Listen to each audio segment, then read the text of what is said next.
afternoon. I am W.D. Foster Graham, and I will be your host today for the Conversations with Al McFarlane, where we bring you lively, robust, informative, inspiring conversations from all over the African diaspora.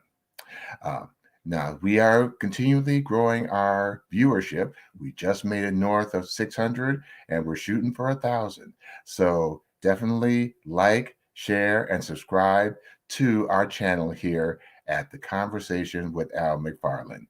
And today, since I am the book review editor, is Book Chat Day. And also just remember that we are now in Women's History Month.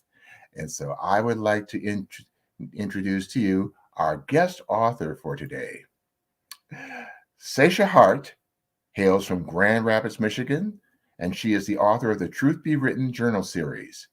Now, in addition to authorship, Say-Sha is a mother, engineer, program manager, and serial entrepreneur. Say-Sha's desire for others to live, feel, and do better was the catalyst behind launching Handlender, LLC, and RatRace Exodus, LLC. Handlender's digital community connecting platform pairs individuals in need with skilled helpers of the same network or community. And as founder of RatRace Exodus, Say-Sha focuses on enhancing the lives of others through helping them with accountability, mental health, and personal and professional development. Inspired by her adverse upbringing and motivated by her daughters, Say-Sha's life passion is to innovate, design, and develop processes and materials that improve the lives of others. She is a natural planner and organizer, and she is fueled by opportunities to share her faith and encourage others in overcoming challenging life situations. And that being said, it is my great pleasure to bring to you today as our guest author, Say-Sha Hart. Hi, WD. Thank you so much for having me join you today. I'm really excited about our chat today. Thank you so much for that introduction. It is my pleasure, Say-Sha. And like I said, you are definitely what we call a Renaissance woman. And it is a pleasure to have you here on the show. So, starting out, now tell me something about your history, because since that was an inspiring fact that brings you to where you are. Yeah. Well, I mentioned that it was an adverse upbringing, and I think many people across all walks of life can relate. But I grew up in situations of a lot of abuse, situations of neglect. I was in the foster care system. To this day, I don't know who my dad is. I'm not quite sure that I ever met him. My family relationships are a little bit distant and dysfunctional, as again, us can probably relate to. And those challenges, I think, really, as hard as they were, I think they shaped who I am today. I'm a person of faith. I believe in God and in Jesus, and I think being as though I had a grandma, I did live with my grandmother early on, and she was really that trailblazer and really that protector, her and my grandfather. And I think her guidance early on before she passed away when I was 10 really helped with that. And so lots of challenges. I've seen a lot of things. I've experienced a lot of things. I have had how I respond to situations has changed over the years. And so with that, I've grown to just love helping others and looking for ways that I can use my experiences to help those in my immediate circles and anyone I cross paths with, really. Thank you. Thank you for sharing that. Now, one of the things that I struck me when, especially to be written, is the journaling process and also your writing process. So, can you kind of share with our viewers that process? As you were growing up, and what ultimately led you to be the writer that you are. Yeah, that's a great question. Mhm. Um, Journaling wasn't really something I was used to growing up. And in fact, I don't think it was anything that was discussed or even discussed very much today. But I think I've always needed a way to have an additional outlet other than talking. Part of my adverse upbringing meant in some cases that my feelings didn't really matter, or I spent a lot of time not feeling heard. And that's become a non-negotiable for me in any relationship where I need to feel heard. And I learned as an adult that writing was a very safe space for me. I don't journal often, but when I do, it's very detailed, very in depth, and it really gives me an opportunity to feel heard before processing a lot of my own emotions. So with the Truth Be Written series, this was something that was almost like a epiphany light bulb moment where last year I just was thinking about accountability as it pertains to my daughters. I have two daughters.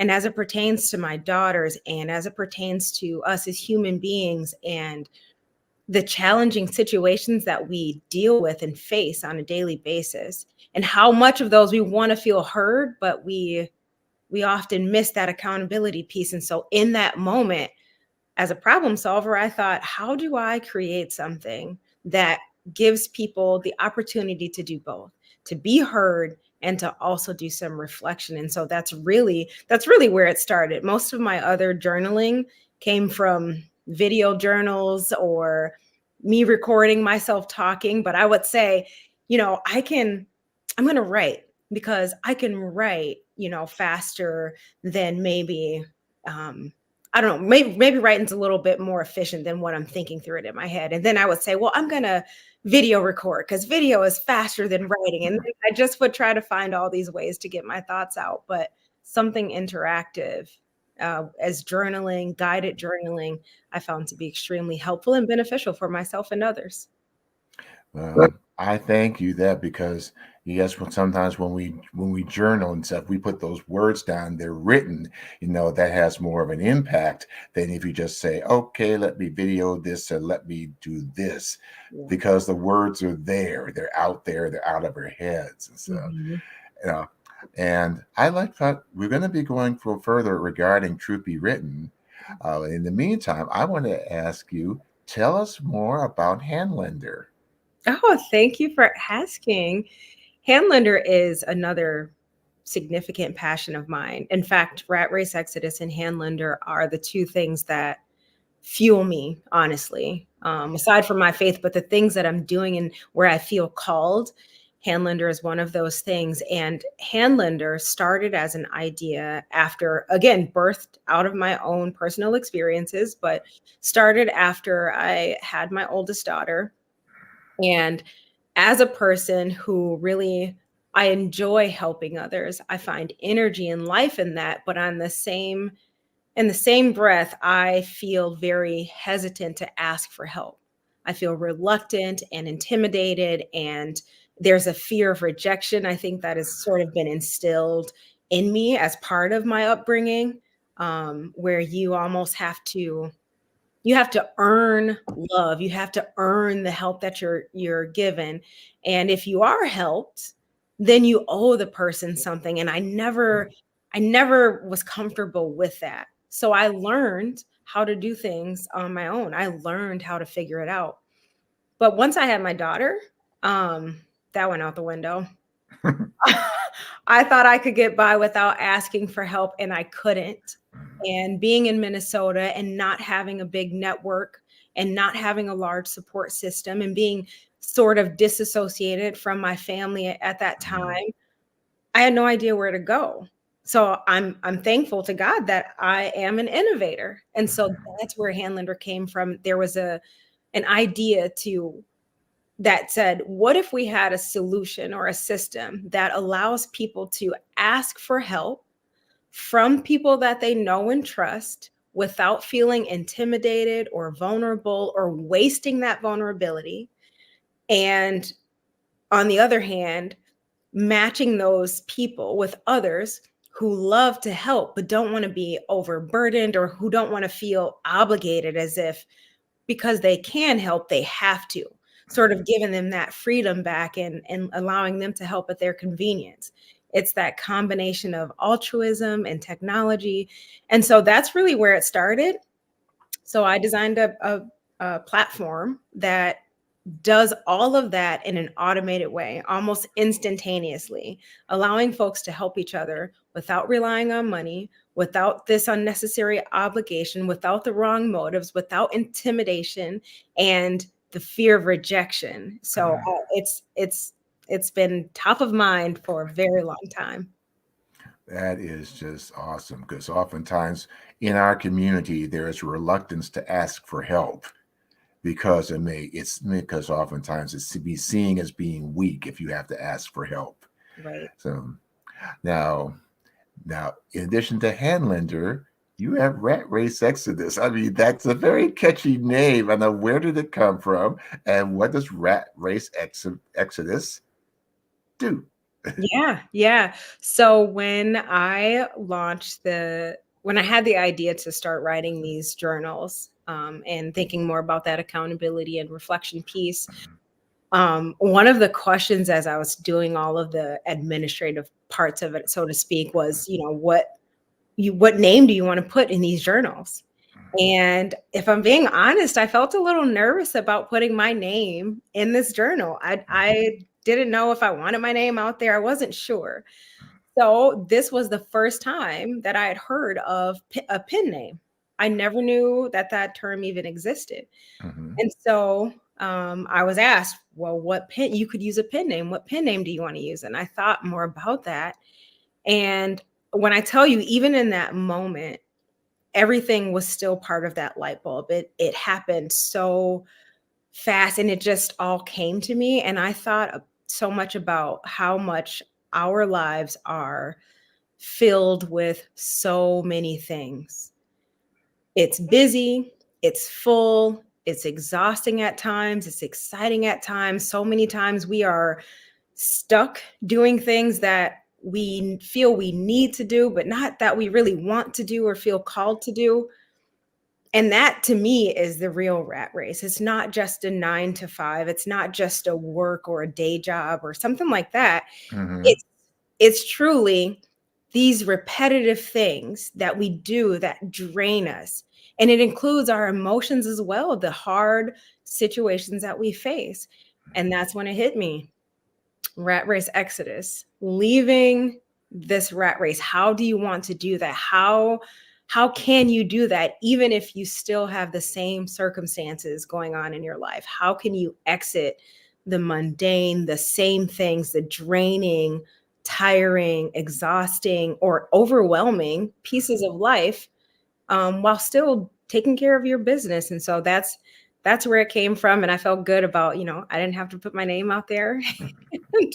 And there you had Rat Race Exodus. Oh, I love this. I definitely love this. So what you were describing, okay, in terms of rat race exodus, and you're asking yourself these questions, where does the self-care component come into play? Um, yeah, that's another good question. It really, for me anyway, um, I find self-care when I am able to do the things that I feel align with my purpose and that also give me life. And as you'll see on, my background here, Rat Race Exodus encompasses things that help others live, do, and be better. So for me, that self-care includes that reflection time, um, the mental health, the physical health. And I know we speak a lot about exercising and taking care of our bodies. And I agree that those things are important.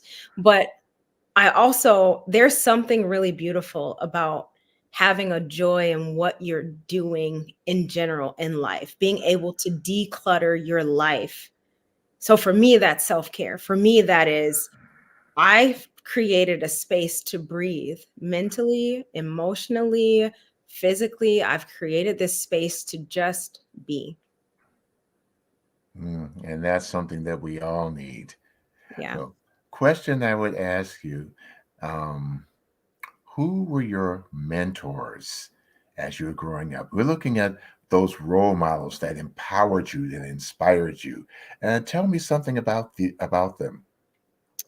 Let's see.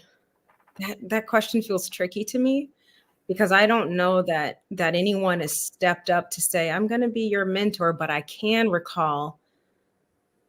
Well, this is what's so beautiful about, in my opinion, about how God works and about how life works. Mm-hmm. Although I had gone from abusive situations, foster homes, and all of that, there were folks who would, for whatever reason, take a liking to me Mm-hmm. and see potential in me that I didn't see in myself, or they would give me such hope to see beyond the things that I could actually fathom at the moment. Mm-hmm. Those included folks like my high school principal.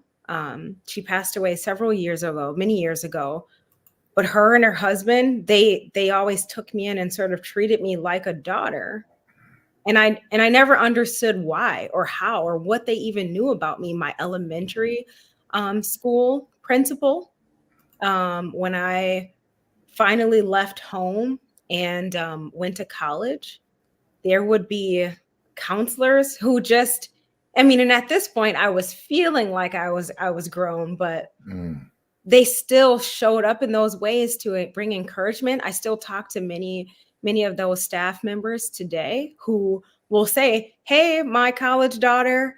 And it just, the fact that they loved and cared for me and inspired and motivated me to do the things that I really wanted to do, or when I would share an idea with them, they would be encouraging, or when I would share a struggle, they were the ones who listened. They were the ones who reached out when I felt like isolating myself. Mm. And I've had pastors do the same. For whatever reason, they never stayed for the entire length of my life, or there's no one person that has been in my life from start to finish up until this point. My best friend's mom and her dad are the same, but they seem to have shown up at the perfect times. And right when I was either ready to give up, honestly, and quit on life, or right as I was ready to embark on something new, but maybe too fearful to do it, or just Mm. need some guidance, and they'd be there through that moment. And then life would have us go our separate ways. But I never forgot, and I don't think I ever will forget their impact. Amen. Because often it's written there are people who are in our lives for a reason, and those who are there for a season, and those who are there for a lifetime. That's right. And That's right. so in asking about truth be written, what uh, what inspired you to address certain major issues in there? You know, like accountability, mental health issues, and family issues in Truth Be Written. Yeah. Well, and that Truth Be Written and the Reflection Accountability Journal, that's more for the teens and the adults. Mhm. And really, I think because we're the ones who really struggle with that. The younger kids, I mean, it's more about relationship and forming those bonds. But as you get older, and depending on what you're taught, it's really easy to place the blame on someone else. And it's really easy to because when we deal with things that are hard, we feel that pain so deeply. When we deal with things that are challenging, it is something that we focus on a lot, and we spend a lot of energy on that. When someone offends us, it's easy for us to want them to right those wrongs, and we should. But in that, sometimes we skip a couple steps, and we often maybe stay in a victim state for a little too long.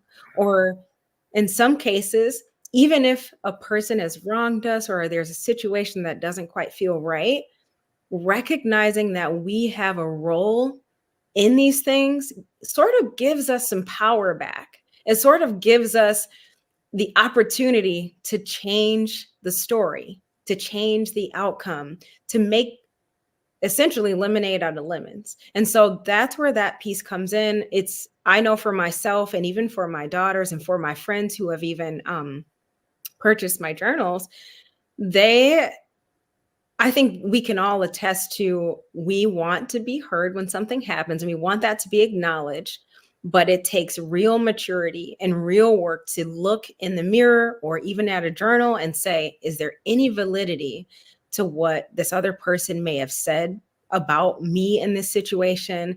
To dare to dream about what an alternative solution could be. So many times we think about one way or the other. And again, as I Mhm. mentioned, I'm a person of faith, and what comes to mind often is the example in the Bible about the Red Sea. Mhm. The Israelites had two options. They could go back and be defeated and killed by Pharaoh and his army, or they could go forward into the Red Sea and drown and die. And I love that. And that's all that they knew. So they panicked and they feared. But I love that God said that there was a third option that I never Mhm. thought of. And so I think a lot of times doing some reflection, quieting ourselves, allows us to create and see those third options where it seems like, all hope may have been lost, but now it's not. That's not the case. So that accountability and reflection, that's really where it comes from. We all could use that. We all could mature in those areas and be able to manage our emotions much better. We can grow in that daily. It's never a bad thing or a wrong thing to grow in that type of maturity. That is so true, because when I'm reading your journal, it's something that everybody can benefit from. Because I think in my old school, I often heard in church, whenever you're pointing a finger at someone, there are three fingers pointing back at you. That's right. That is, I've always remembered that, because it's very easy to get all wound up when you're in the heat of the moment. But when when temperature cools and everything dies down, do we do that introspection? So, Right. and when I was you used several different quotes from different people, and I wanted to share this one because I wanted to see what this one meant to you, because it stood out for me. Okay. It's by Saidi Amdallah, and it was saying the worst thing that can happen to you as a young person is to refuse to grow up. You Mm, refuse to grow up when you believe that someone else must take responsibility for your life and life circumstances. that's deep. I love it too. I can only imagine why that one stood out to you, and I am all for it and agree. I think we experience that daily. I think we experience it daily. And honestly, on the when you notice someone in your life who is not taking responsibility for their actions, it's frustrating. And it feels like a lot of your pain would go away if you also realize you have a part in this. And so I 100% agree with that, because it creates this sense of entitlement. It creates this constant blame on others, and you never grow up the way that you need to grow up, because it's always someone else's fault. And even if others are to blame, it means if you don't take an approach of growing up and taking on that accountability, it means that you'll stay stuck in that state, and it's not a good state. And when the world at some point won't always care about your feelings and how you view things, you'll start to realize and experience more and more consequences that are not in your favor, because you refuse to be accountable for your actions. So that one stood out to me as well. I'm glad I'm glad it did for you too. Yeah, it came out to me because I often think about that, because sometimes I can look back on when I was in my 20s and my 30s and say, okay, there were times when I was I was just like that. Yeah, But then hey, but it's important they say that we grow, we learn, we take ownership.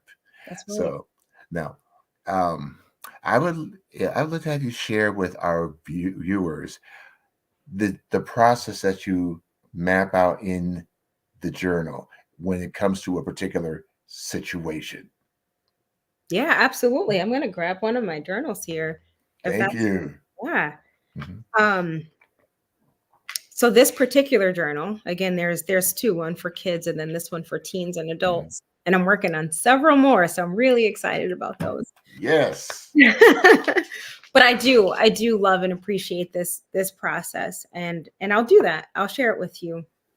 So it starts off whenever a person is ready to do any sort of reflection, or if they need a moment to work through a situation. This is how it starts out. It starts off asking what happened, who was involved, and what did they do.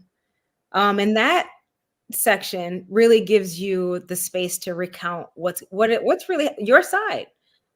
We've all seen movies that talk about people's different vantage points, and we all know that we each have a different vantage point. We can all experience things differently.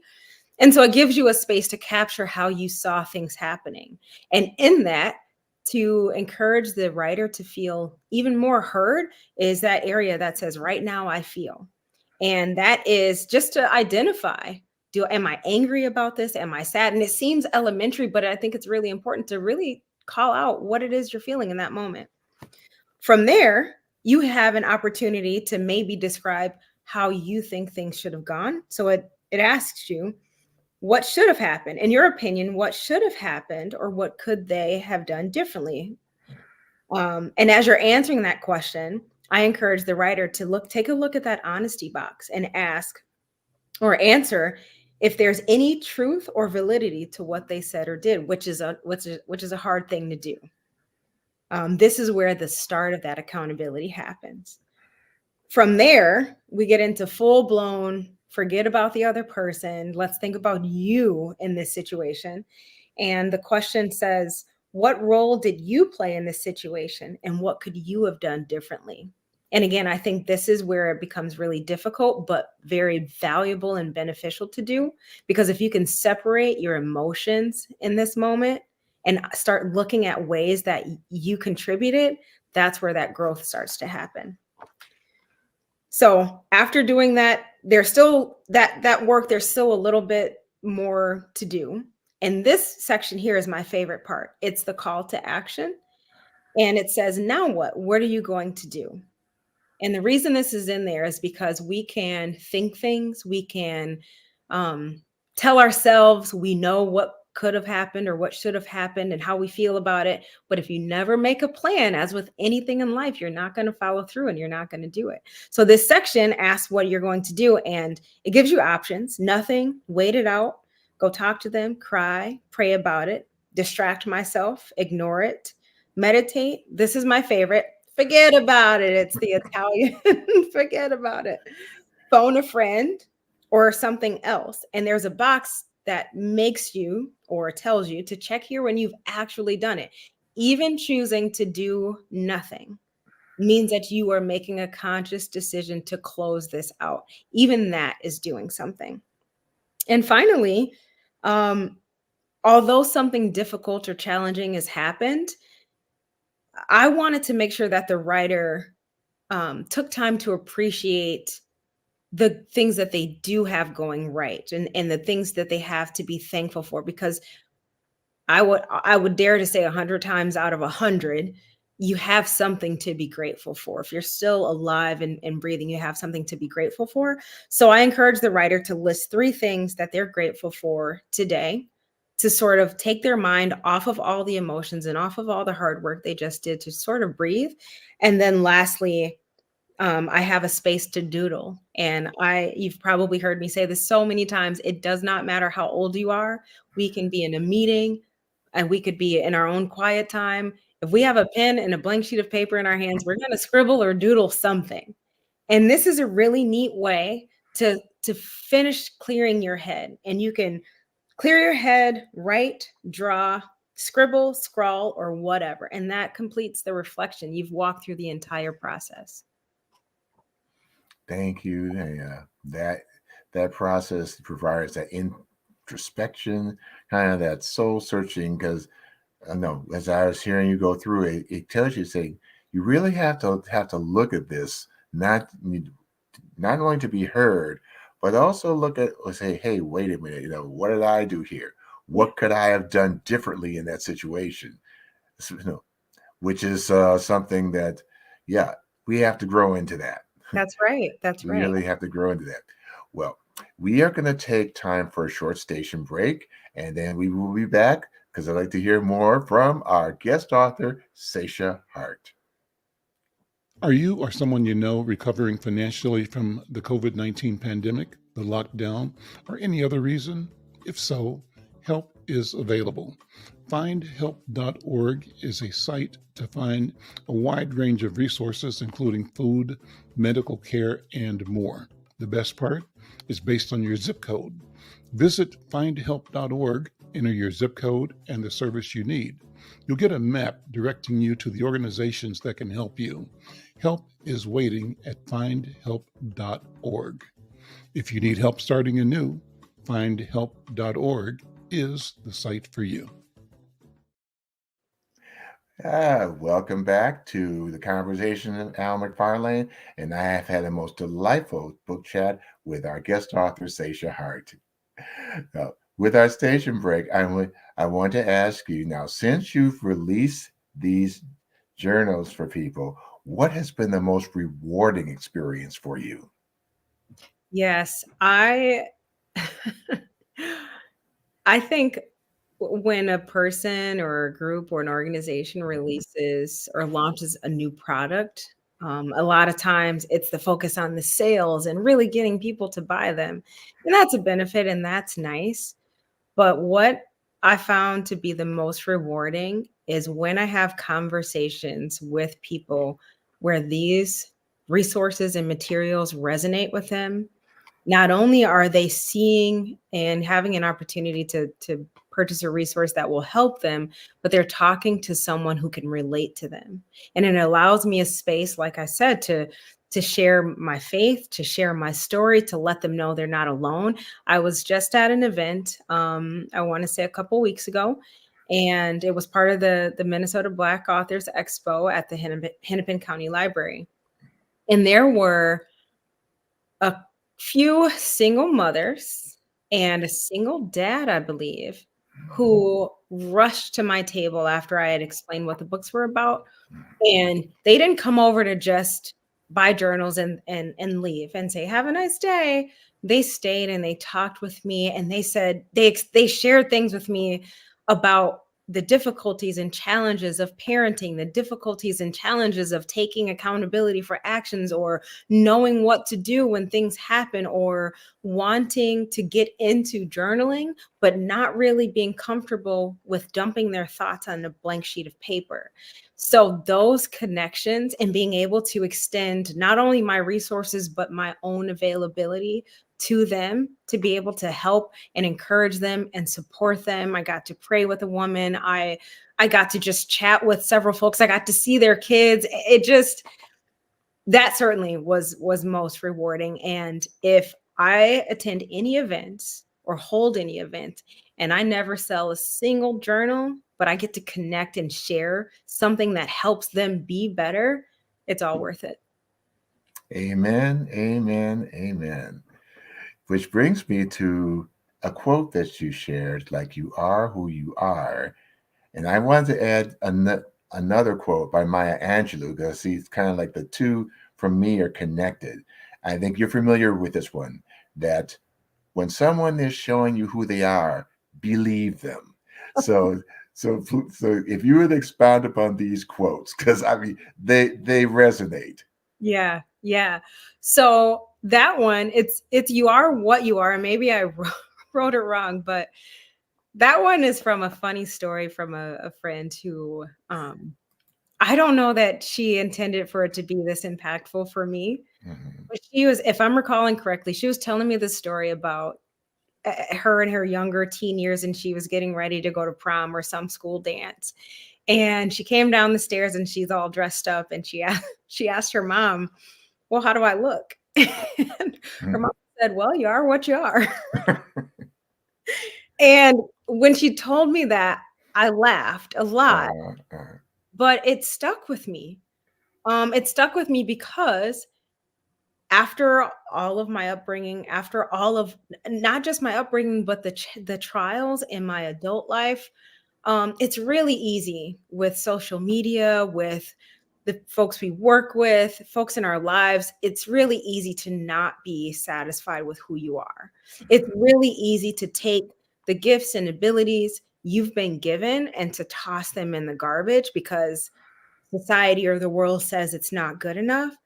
And so sometimes when I'm feeling less than, or when I'm feeling like maybe I just don't have what it takes, that simple, funny reminder, you are what you are. I can't, you know what? There are things about my body that don't look like some photoshopped image. There are things about the way that I think that others might find annoying, but it's actually helpful. I am who I am. And I'm not looking to change that to please or appease others. If anything, I want to improve on the abilities that God has given me. So when I hear you are what you are, it reminds me to put my shoulders back, to be confident in who I am. And when I hear, when someone tells you who they are or shows you who they are, believe them 100%. I think it lends itself to authenticity. And I think it helps me when I'm watching someone to trust those instincts and to trust what I'm seeing and let them be who they are. Let them just be who they are. Whether that's good or bad, it's who they are. It's not up to me to change them. It's up to me to be who I am. And if it happens to work out where who I am benefits who they are or vice versa, then great. If not, it's not my job to change anyone else, but I am who I am. That is so true. That is so true. Now, one thing I noticed when I was talking about your bio that these journals are putting together was an inspiration by your daughter. Tell us more. Yeah. I found myself in a situation. So I have my daughters are 7 and 12. And we were talking a little bit before the show started just about kids and how they are. Oh, yes. And at the time where this idea really was coming into fruition, it just felt like a really challenging time for me in parenting, and it still is, to be quite honest. But I found myself being blamed for everything, and in some cases it was like, well, Mom, well, why do I have to do the dishes again? I don't understand. You made me do the dishes again, and I'm mad at you. Mhm. Meanwhile, I'm thinking, well, the dishes are still dirty. So if you did not clean them right the first time, you have to re-clean them. That's just a silly small example, but it's a real one. And there were things like that happening over and over and over. And as I was processing those things and trying to be the best mom I could be in those situations, I also started thinking about my own life and how, where are the areas where I'm discontent and dissatisfied, but I'm blaming someone else. And those situations won't go away because I'm blaming someone else. And I have to do it over and over and over again because I'm blaming someone else and I won't take accountability. So what started off as a growing moment in parenting turned into journals that are meant to help with accountability and reflection.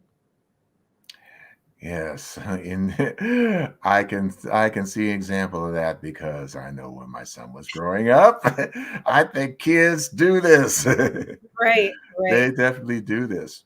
Yeah, and if I can add too, the Truth Be Written Kids edition is also inspired by my 7-year-old. Ah, Yeah, and I think, and the reason that is because what I've found as a parent, there are ways that we think, obviously, that our kids don't think. hmm, There are things that we want to know about our children that maybe they can't articulate because they're still growing in their emotions and in their feelings. So I think about my 7-year-old and the younger kiddos. When they feel things, when they feel frustrated, when they have something happen, giving them a space to not only share how they feel in the way that is simple and easy for them. In this journal, it's really picking pictures that resonate with your feelings. It's picking faces that help you identify how you're feeling. but it also walks them through a process to articulate what it is they need. And I think that's where the gap gets bridged. My children can face things. My youngest daughter can face things and she can feel frustrated and even maybe eventually explain why. But after that, it becomes a guessing game where I don't really know what she needs, but I've created a resource that allows her to, with pictures and fun and games, tell me this is what I need in this moment. She got in trouble not too long ago. I've shared the story with others. She circled that she was mad, sad, and angry. And she explained what happened. But at the end of that, when the question asked her, what does she need? She circled, she wants to hug, she wants to talk, and she wants to pray. I don't know that I would have known that without giving her the opportunity to tell me that. That created a bond between us. It helped us to grow together. And so that's really where that inspiration came from too. I want to be a good mom. I want to be a good friend. I want to be a good person in society helping others. And I think, I don't know, these resources help me do that. Yeah, then thank you. We appreciate that because we never know when our inspiration comes from. So, oh, as authors of color, we have have had certain challenges in our history, and so which is something when I started out as an author, there are certain persons that inspired me, and there is a quote that I did share at an event, a literary event on February 24th. And it was this proverb saying, until the lion tells his side of the story, the tale of the hunt will always glorify the hunter. So, what does that quote say to you? Well, immediately it makes me think of those different vantage points I talked about earlier, and how we all have a story, and how it's important to get a full picture. If we don't have a full picture, things will remain biased, and we'll create scenarios and solutions based on biased information. And getting a full picture opens us up to more comprehensive solutions to problems, to trials, to growth, to all of that. And so thinking about it's really what it makes me think of. There's a story. Everybody has a story. There's always another side to that story. There's always more to share. And it's important for us to dig into that. Yes, indeed. So, what end result are you hoping to achieve through your materials? I really want, with these two resources and the ones that are soon to be released, I again want to help people live better, be better, and do better. And I want to build stronger relationships with others. I want to grow. I want us to grow and be okay with the process of reflection and taking accountability. It's new. When you first start out, it feels awkward and it feels uncomfortable. But the more you do it, the more benefits you gain from taking that accountability. The more you do it, the more benefits you gain from building those relationships and knowing how to stand up for yourself, knowing how to pause in those heated situations, knowing how to be meek and gentle, and knowing how to rebuild and reconnect relationships and situations that appear to be lost. That's what I really want. I want growth, internal growth. I want folks to know that there is a safe space to communicate and articulate their feelings. There is a safe space to be heard. You are worth being heard. And there's a way to do it that causes you to grow and be better and eventually help someone else. Oh, indeed, indeed. Now, as we've been sharing about the journals, about Truth Be Written, because I think right there, that's always there, is that element of faith. So, tell us about your faith journey, because that had definitely, to me, has inspired your book Yes. and what you are sharing and how you're sharing it. Yeah, it definitely has. Like I said, I grew up in going to church, I'll say, going to church. My grandmother always kept us in church, and it felt like we were in church all day, all day. But I never took hold of it until long after she had passed, and until life was really, really kicking my butt, honestly. um, but in that, I I'm super thankful. And I'm just going to be as blunt because I don't know what else you are what you are. Yes.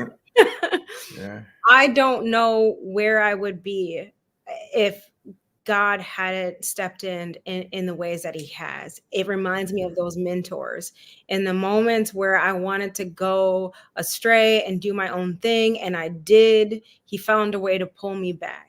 In the moments where I thought I had made all the wrong decisions and I had messed up so bad, and I continue to mess up, and I'm so unworthy because life and my family and my upbringing had taught me that in order to get love, you have to do X, Y, and Z. And if you don't do an X, Y, and Z, you're not worth it. For me to experience a God who loved me anyway, and for me to experience a God who gave me gifts that I was very timid about sharing and very scared to let others know about, for him to give me the ability to share those and resonate with so many people, I have lost count. What else could I do except use what I've been given to do for others what God has done for me?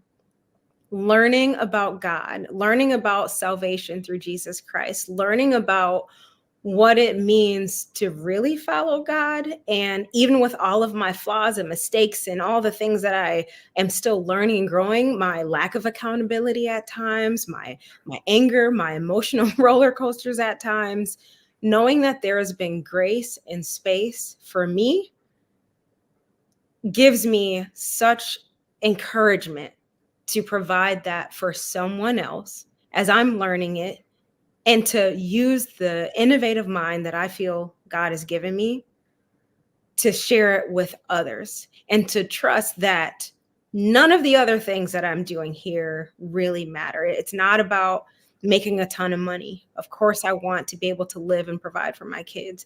It's not about having my name on some billboard or be across the world. That feels nice, but if I can't use what I have to show people the love of Jesus and to point them to the same loving God who loved me, then I don't know what I'm doing. That's my own personal conviction. I don't know what I'm doing. So these works were inspired by my daughters and people and experiences that God led me through. So that's you're right. You're absolutely right. It's truly at the end of the day and at the beginning of the line, it's my faith in Jesus Christ that inspired these works. Oh, indeed, Say-Sha, and thank you for sharing that. Because the fact is, we mentioned earlier, we all have a story, and if we don't share our stories, who will? That's right. That's right. That is so true. Um, Now, I wanted to ask you if you could share another excerpt from the book. Yeah, absolutely.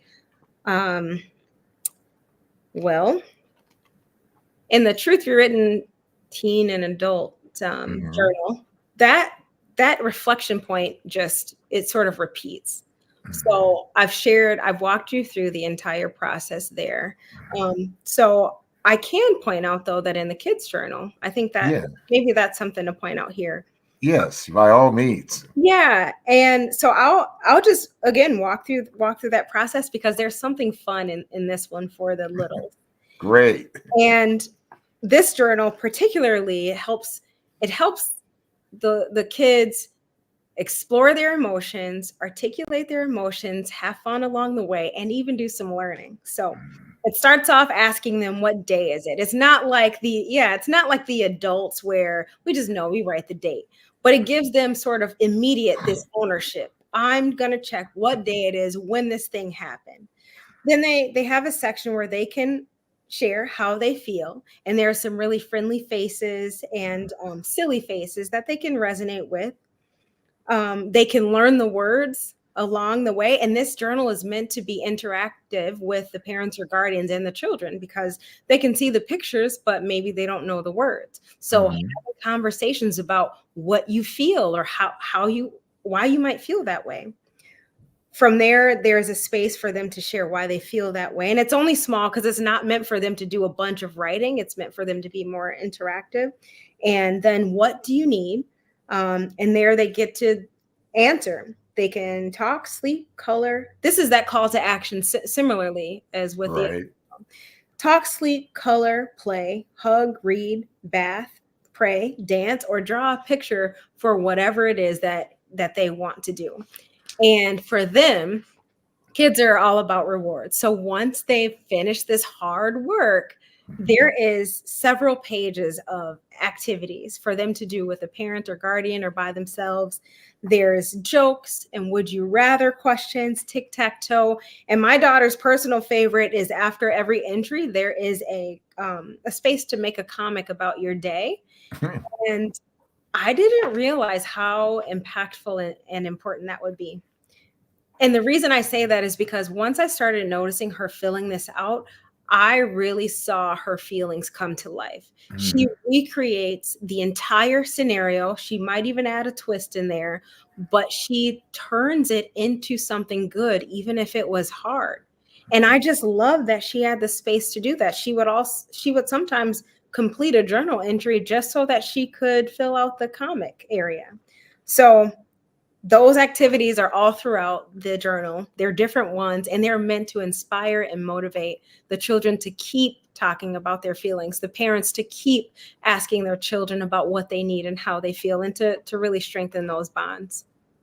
That is amazing. And because you remind me of the fact that kids process information differently. That's right. From the way we do. And so, their skill set is different. That's right. That's absolutely right. So that is it. I would ask you, you're a mother, you're an entrepreneur. Now, what advice would you give your 17-year-old self? In general? In general. In general, yeah. Looking at where you are now, what advice would you give to that 17-year-old young woman? Yeah, I've thought about something like this in the past, and I think there's maybe three things I would say, and let's see if I can articulate them. One, of course, is you are what you are. I'd share that. I would tell my 17-year-old self, if you have a day, take a day. We so often react so quickly based on our emotions. If you have a day, take a day, think through it, process it. And honestly, if you get to know the Lord, and let him help you through those things. And then I would also tell her, you are worth being heard. And it's okay to be you. It is 100% okay to be you. So put your shoulders back. What you have to say is important, and you're worth being heard. Thank you. Thank you very much. You're welcome. Now, our viewers would like to know, where can they purchase your work? Ooh, good question. I'm local to the Twin Cities. So I would love to connect with anyone. They can feel free to email me at Say-Sha at rrexodus.com. Email me if they want to know more about the journals, if they want to know about the upcoming releases. I'm embarking upon a mission of lifestyle consulting, not as if I'm the expert, but from a place of relatability and experience. So if they want to know more about that, please email me. If you're not local, you can certainly find my journals on Amazon. Both journals are on Amazon under Truth Be Written. If you type in Truth Be Written, both journals journal options will show up. For the accountability journal, there is 2 options. There's a hardcover and a soft cover. And then for the kids series, there's the soft cover. And everything will be titled Truth Be Written. So they should be easily found. Otherwise, Instagram, any of those places, Handlender, RatRace Exodus, I'm all over the place. Well, yeah, it's important to say if we got the books, you gotta know where we can find them, because I've also learned that the readers, they're already out there. They're Right. already out there, and they want to hear what you share. They want to be heard, and you are providing a tool in order for people to do that, whether it's child, teens, or adults. Because we all want to be heard, but it's just so important to have the factor of accountability and responsibility, because otherwise we're not going to grow. That's right. And as you say, God wants us to grow That's right. in Him. Mm-hmm. With that being said, thank you, Say-Sha, for your wonderful sharing and your journals, and also thank you for sharing your faith journey. Because at the end of the day, that one matters at the end. And thank you for sharing the importance of being able to be heard. I am W.D. Foster Graham. I am your host today for Book Chat of The Conversation Al McFarlane. And hey, like, share, subscribe, and we'll see you in the next go round. Thank you.